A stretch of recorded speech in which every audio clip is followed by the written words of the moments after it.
Hey, I'm introducing you. I'm really pleased to welcome Union Brother Rick Levy, President of the Texas State AFL-CIO, to Maine. I had the pleasure of visiting him in his state capital and home, Austin, Texas, in January when the National AFL-CIO held their Martin Luther King Jr. annual conference in his city. So extra special to welcome him to Maine. President Levy started his union career he was a civil rights lawyer, joined the Communication Workers of America back in the 1980s. Eventually found his way to working for the AFL-CIO, which it's a new day. So the AFL-CIO is a federation of labor unions. In Rick's state, his federation has about 60 unions, and they are made up of about 240,000 workers across the state of Texas. And so he went to work for the Texas State AFL-CIO, and in 2017 became the president.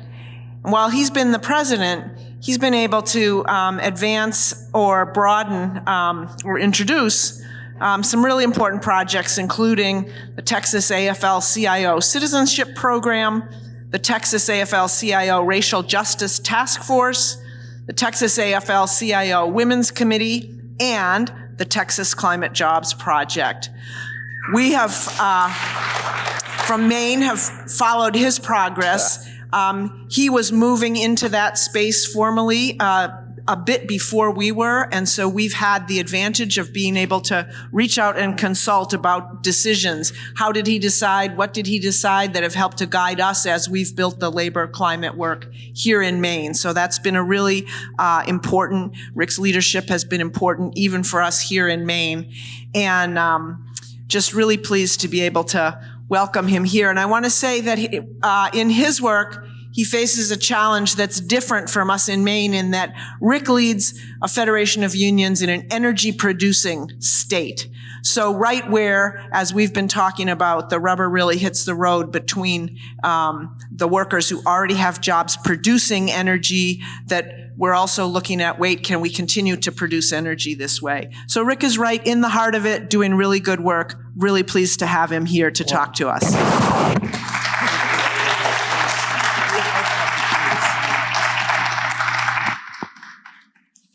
Okay. Good morning. That's good. Well, thank you, Miss Cynthia. You know, y'all don't know, maybe you do know, but when you look at it afar, the labor movement in Maine is such a mighty force. And Cynthia, you and Matt have taken on all of the hardest struggles, whether it's climate or racial justice or the politics in your state, and done it with vision and courage. And you're an example for all of us, and it's really meaningful to me to be here with you today. So thank you for your leadership and your work, for sure. I feel like we're comrades. You feel that way? Yeah. Okay. And then, where's Francis? Is Francis here? He had to go. Well, the work that the Climate Council is doing is also so cool. And we are kind of walking down the road together. So the collaboration is very cool. And I think most of the stuff that people think is cool, we steal from other people. So we're just going to be honest about that. We steal from each other, and I think that's a good thing.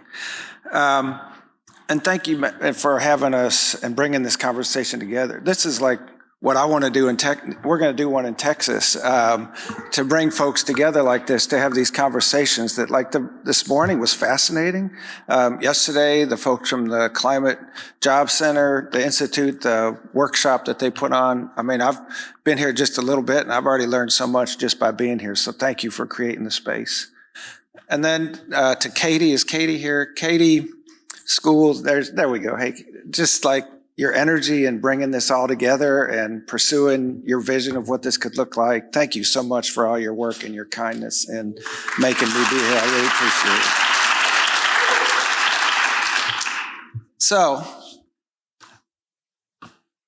I'm here to talk about Texas and some of the work that we've done there and that's been going on. And I just have to say that this could be the weirdest thing that I've ever done. the fact that I'm sitting up here talking to y'all about climate change and labor, if you would have told me that this is where I would have been 5 years ago, I would have demanded immediately to go outside and share whatever it is that you're smoking. We never, as a labor movement, talked about climate change 5 or 6 years ago.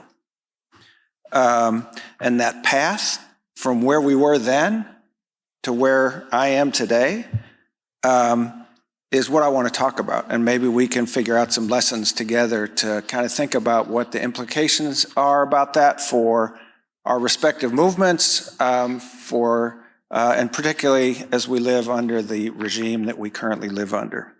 Because y'all live in Texas now too, right? This is, unfortunately, what happens in Texas doesn't always stay in Texas. And it's really, it's much worse. I don't mean to joke about it, but I think the lessons of living in an incredibly hostile environment to everything that you think and believe in is something that we're going to have to deal with. So in case everybody's not, and we're going to have time for questions or not, we get to do that. So in case everybody's not familiar with Texas, it's in the southern part of the United States. And it is full of contradictions when we talk about the issues that we're talking about today.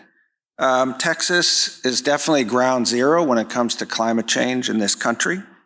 Our economy runs on and depends on fossil fuels and the revenue that they generate and the jobs that they create. We produce over 1 billion tons of greenhouse gases a year. It's kind of a big amount. And yet, Texas produces more wind and solar energy than any other state in the union.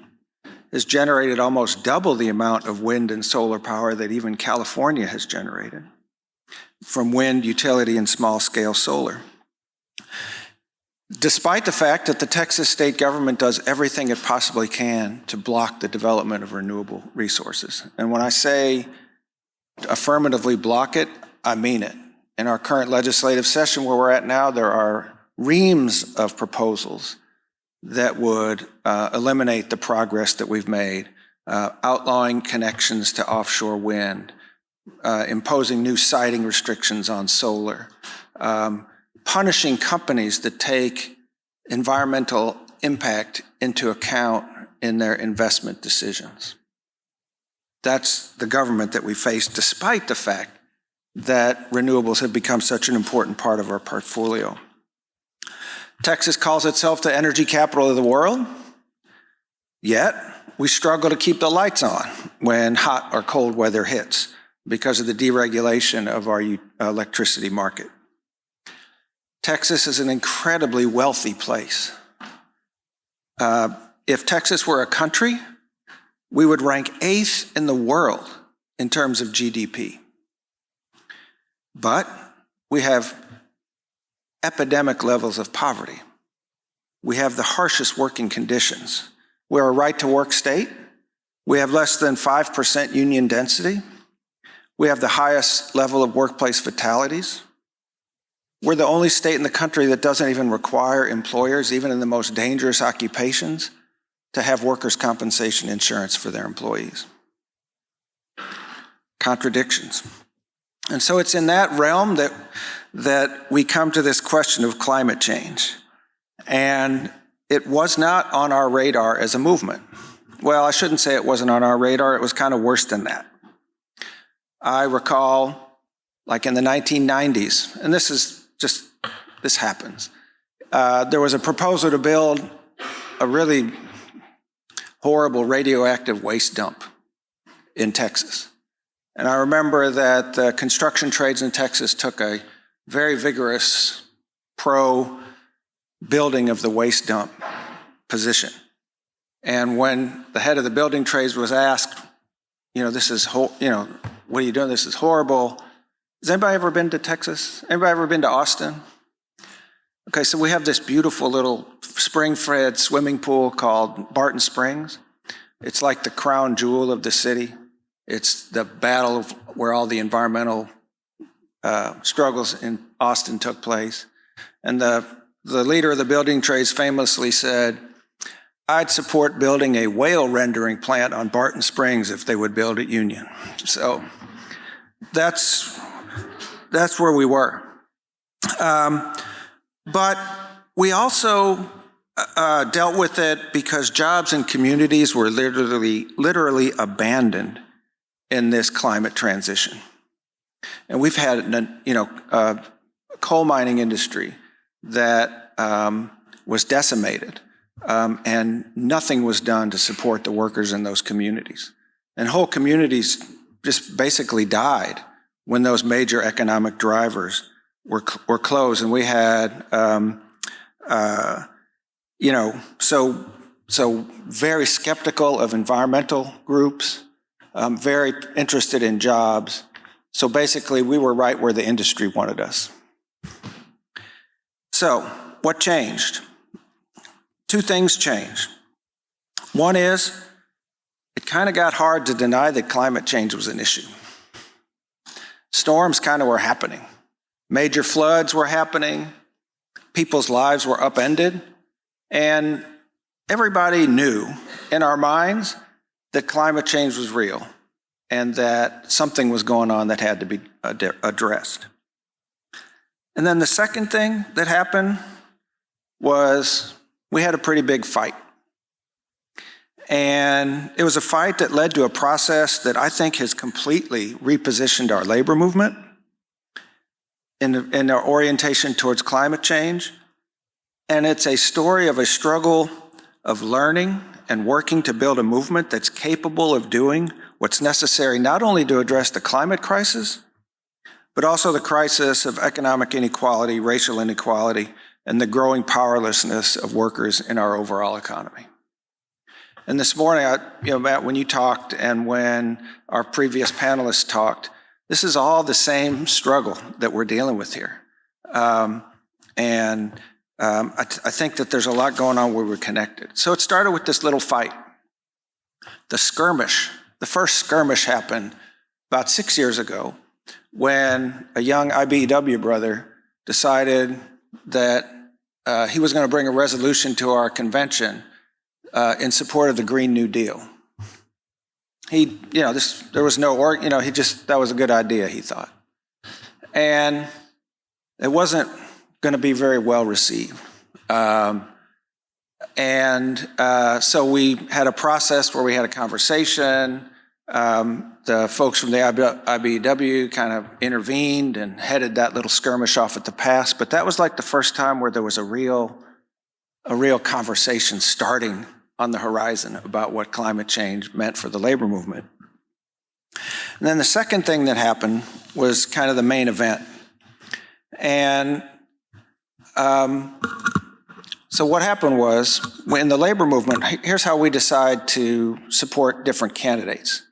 We have a convention. I don't know how do y'all have a convention? Yeah. And you have to have 2/3 support of all the delegates present in order to endorse a particular candidate. So this was 2020, January of 2020. And we had two candidates who were running explicitly on the Green New Deal platform. They were both 100% pro-labor. One was a union organizer herself, running against, in one case, the only Democrat in the whole in the whole United States Congress that voted against the PRO Act, Henry Cuellar, and the other running against a Republican who, nothing needs to be said. And so there was a really vigorous debate about those. And ultimately, the convention decided to endorse both candidates. Obviously, there were concerns about some of the positions, but the delegates felt that having these two labor advocates in Congress would be a good thing. Before the convention drew to a close, the head of probably the largest utility local in the state came up to me behind stage and said, "I just want you to know that by the time I get back to Houston, we're going to get out of the Texas AFL-CIO." I said, I mean, this was a union that I've worked with for 25 years. This is a union that I walked the halls of the Capitol with, fighting utility deregulation with. What I'm saying is it was a really close relationship, but the pain that they experienced as a result of that vote overshadowed everything. I said, what are you doing? He said, I cannot believe that the Texas AFL-CIO would actually vote to endorse a candidate whose main goal was to put my members out of work. So that was not a good day. And I told the brother, I said, look, number one, it wasn't my choice. Don't blame me. That was my first response. I'm very proud of that. And then I said, look, I get it. Can we just talk about this first? Can we just have a conversation? I'll come to Houston. Let me sit with y'all and we'll talk through this whole thing. And he said, you can come if you want. I said, okay. So I did. And I went down there and I got to the union hall. And the president of the union said, if it was up to me, I wouldn't let your sorry ass in the hall. That's where we started. I said, well, I'm glad it's not up to you, sir. And they had their executive board sitting around a table, and I went in, and they were pissed. And I heard it, and I said, it just clicked for me right then. And I'll just backing up. I felt like I'm an elected person. I get elected by the delegates. And I felt like I had been, what's the opposite of courageous? Cowardly, in not even addressing ever climate change. And I told them that. And I said that the reality is we've never dealt with climate change because of situations like this. But what that means is that we sit there and we wait for politicians to come and turn us against each other, and they continue to win and we continue to lose. So what are we going to do about it? Are we going to just leave it like that and just wait till the next time we have a fight? I said, would you be willing to sit down with me and with us and develop what the Texas AFL-CIO position is on climate?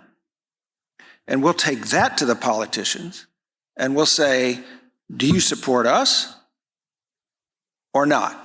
But it's going to be our agenda that's going to drive the conversation, not industry's agenda trying to divide us.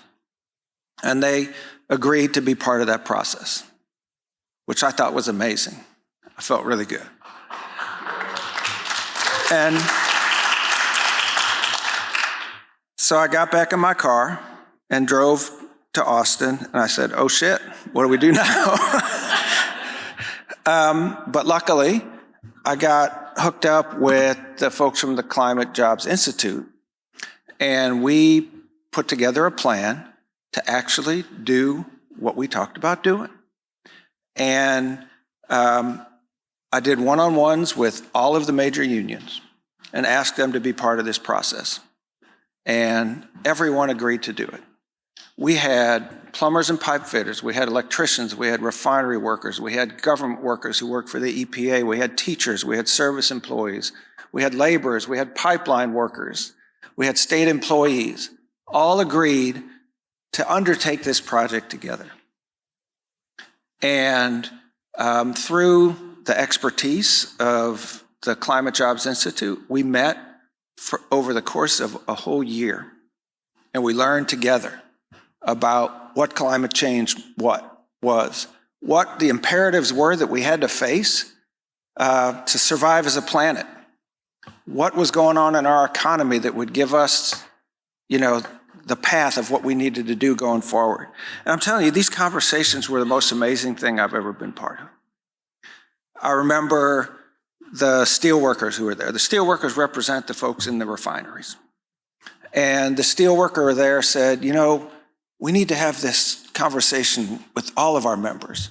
Our leaders, our members know what's going on.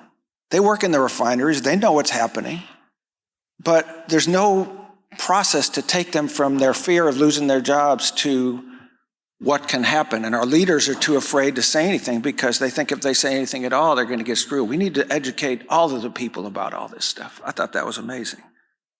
there was a lot of talk about just transition, no offense, where people were uniformly of the opinion that just transition was just another word for fancy funeral. They had never seen any transition that was just when it came to economic change as a result of climate. But through our learning, we found, and through our getting schooled by Lara and the climate jobs folks, we came up with a series of policy initiatives that we could create 1 million union jobs in Texas alone and meet the environmental imperatives of addressing climate change. And it was incredible. We issued a report, and in that report, we busted the myth that addressing climate change was a job killer, and saw that there was an industrial revolution literally happening under our nose that had the potential to create millions of jobs and transform our economy, and that it was time for us to get in the game. And what I think about that process, sometimes solidarity means, solidarity for y'all not in labor is kind of a core principle for us. And sometimes that means showing up on a picket line when people are on strike. Sometimes it means engaging in boycotts when our brothers and sisters are in horrible conditions that we want to highlight. But sometimes it means sitting in a room with your fellow trade unionists and figuring out what you have in common and how you can figure out how to move forward together, because of the fundamental principle that together we can go a lot farther than any of us can ourselves. And I felt like that process was just such a life-filled process of solidarity that I think it changed all of us forever. So we issued this report. So exciting. No offense to the academic people, but reports, they look very nice on our desks, our bureaus, particularly if they have covers that are attractive, but they don't often sometimes they don't always just bring about the desired action just by virtue of publishing the report. I think I'm right. And so we understood very clearly that as a movement, like just as there was never a decree from on high in the auto industry that those were going to be good union family sustaining jobs, when those workers sat down in Flint, that's what they created and made happen. That's what drove the auto industry, was organizing, workers fighting. That it was not going to be a union energy future unless we started to get to the table and start fighting to make that happen now. And we busted also the myth of our own powerlessness in the face of the transition. I think that's one of the most devastating things that happens. The forces are so large that we're dealing with here. The sense that there's nothing we can do about it is paralyzing to doing anything at all. And so having this plan, this report, this roadmap gave us the sense that, if we get involved, we can actually get something done. So we formed the Texas Climate Jobs Project. This was in 2022, 3 years ago. And I will report, and I get whatever when I report it, that every single union in our federation unanimously endorsed this report and the formation of our project. That the initial union who told me that they were getting out of the Texas AFL-CIO told me that this was great and that we had done exactly what we said we were going to do. And we have begun working together to run campaigns, to change awareness, and if I may say so, kicking some ass in fighting for a union energy future in Texas. Okay, we've also gotten our ass kicked. We're not going to go too much into those. But we've really had some amazing success. And I just want to emphasize here that I am now in my role as reporter. I do not take credit for the work that has been done by this project. This project has its own independent staff of 14 people. Their budget is now larger than the budget of the Texas AFL-CIO. And the work they are doing is amazing, it's visionary, and the staff is just so totally down for this work. So can I give you just a couple of examples? Some examples of what we've done is figuring out how we build things together. One of our first things, there was a bond in the Austin Independent School District to retrofit a bunch of the buildings. And it was several $100 million bond. And together, this was an amazing day. But we had the building trades, we had the Sierra Club, we had the AFL-CIO, and we had the Sunrise Movement in a room plotting a campaign together to pass a bond that was going to improve the environmental quality of the buildings in the Austin Independent School District while paying prevailing wages to union construction workers. That was amazing.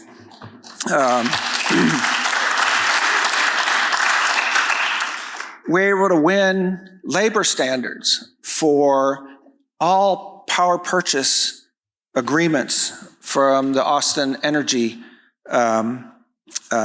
provider.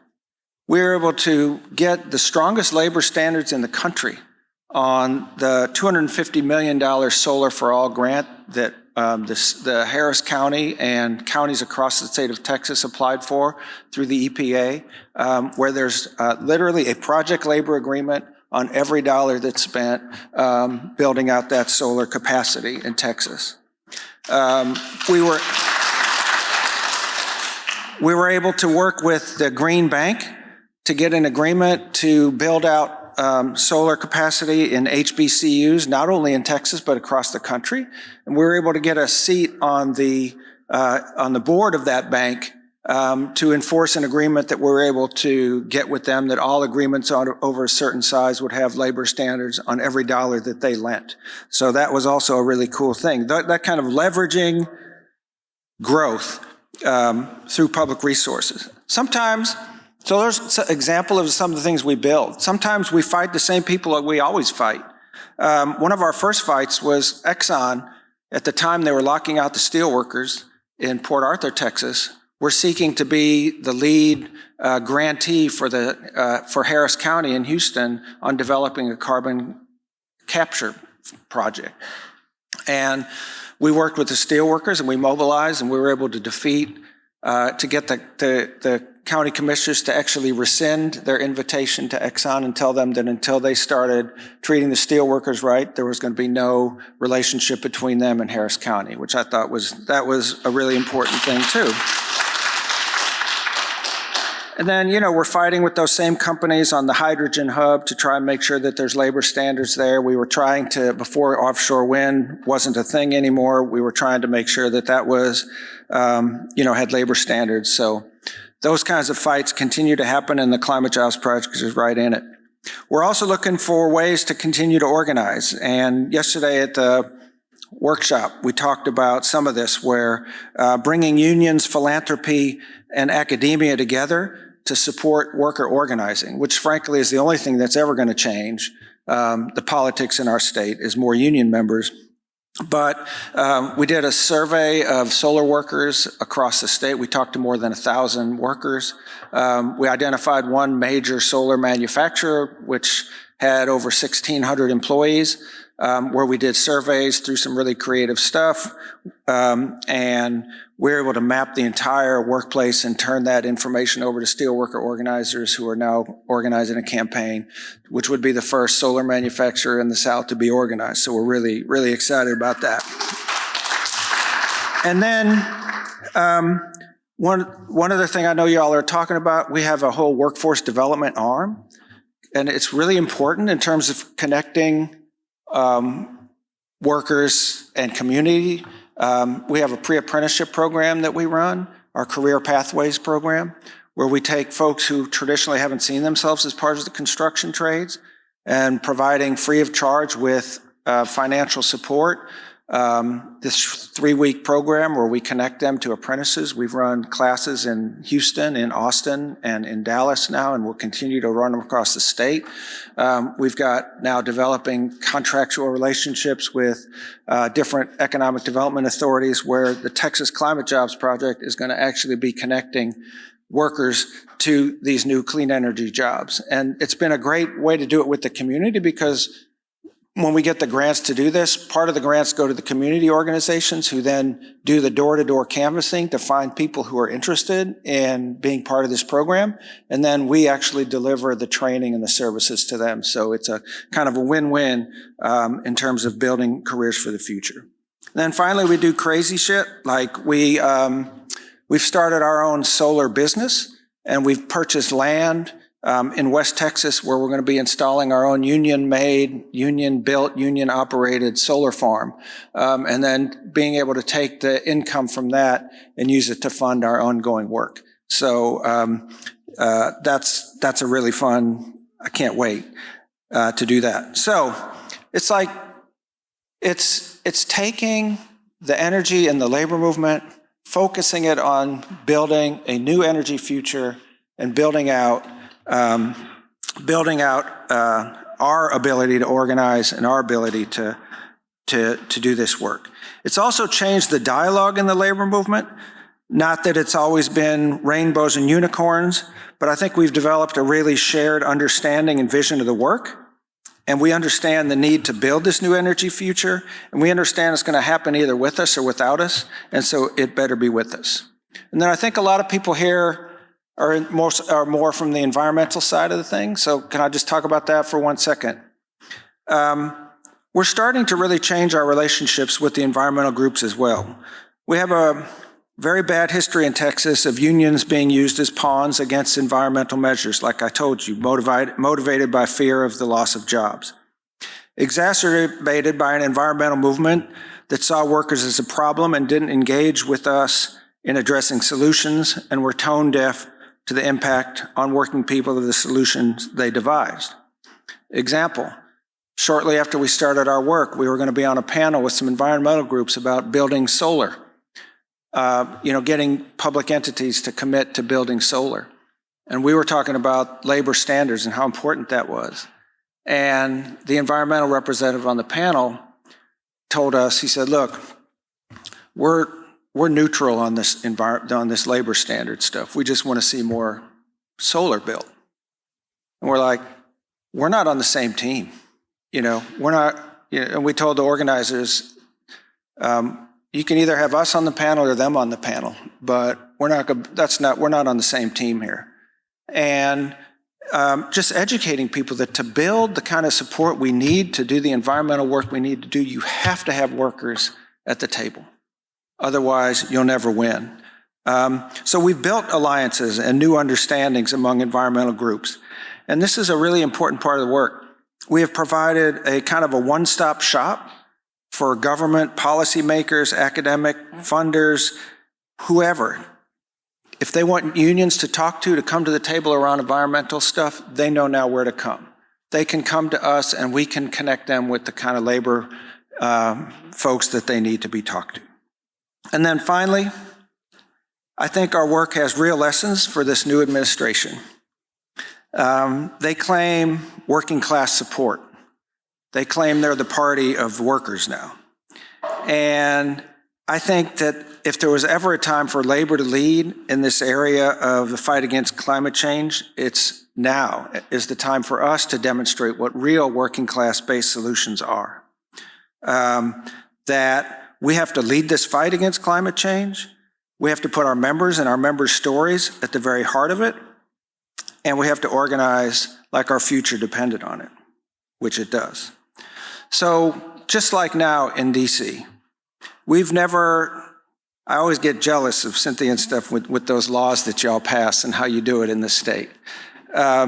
We've never had the luxury of trying to pass a bill or an executive order in the state of Texas. It's just not a thing for us.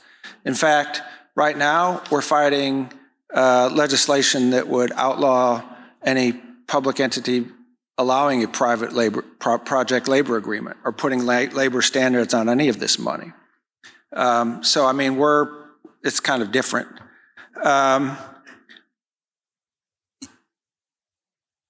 And so the solution can sometimes involve legislative policy, but the only real change is when we can organize and build a movement that can give workers power regardless of the government, not because of the government. And when I talk to people about this work, they're like, oh, it must be so hard to do this work in Texas. And yeah, there's certainly obstacles, but it's actually some of the best work I think we've ever done. On the one hand, we get to work with some of the most amazing trade unionists in this country. We see the transformation happening before our eyes. We see the videos of our workers who used to work in dirty industries now working in clean industries and what that means to their lives and the fact that they have a union to do it. And those videos are on our website, and it's some of the most moving stuff you've seen. You see steel workers investing in organizing in clean energy in Texas. Who would have thought that? It's amazing. But it's also a reminder of, to me, what a gift it is to be able to do this work in a place like Texas. Because here's what we constantly have to remind ourselves, is that we can't solve climate change without solving climate change for Texas. And this is not a happy statistic, but Texas currently has 40 electoral votes. 40. So you can't solve our political crisis without solving for Texas. And our gift is knowing that if we can work to change Texas, that then we change this country. And if we change this country, we change the world forever. Who gets to have that as their work? And our challenge, and all of our challenges, is to build a movement of environmental, of labor, of community, of right-thinking people that can actually do just that. And I just am so proud to be here with y'all and so thankful to be part of this conversation with you. And I really appreciate the time that you've given me to talk. So thank you so much. I appreciate it.